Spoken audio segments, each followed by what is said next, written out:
AP CM Chandrababu నాయుడుతో Tata group chairman Chandrasekaran భేటీ అయ్యారు.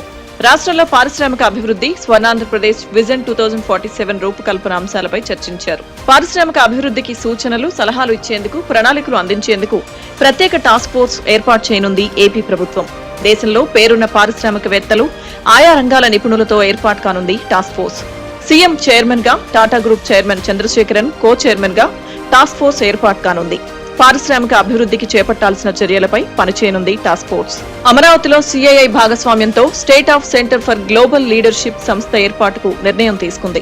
ఈ సంస్థ ఏర్పాటులో భాగస్వామి కానుంది టాటా గ్రూప్. విశాఖలో టీసీఎస్ డెవలప్మెంట్ సెంటర్ ఏర్పాటు, ఏపీలో ఎయిర్ ఇండియా, విస్తారా ఎయిర్లైన్స్ విస్తరణ అంశాలపై టాటా గ్రూప్ చైర్మన్ తో చంద్రబాబు చర్చించారు. రాష్ట్రానికి పెద్ద ఎత్తున పెట్టుబడులను ఆకర్షించడమే చంద్రబాబు నాయుడు ప్రధాన లక్ష్యం. గతంలో జగన్మోహన్ రెడ్డి రాష్ట్ర ముఖ్యమంత్రిగా ఉన్నప్పుడు లూలు గ్రూప్, అమర్ రాజా బ్యాటరీస్ లాంటి కంపెనీలను తరిమేశారు.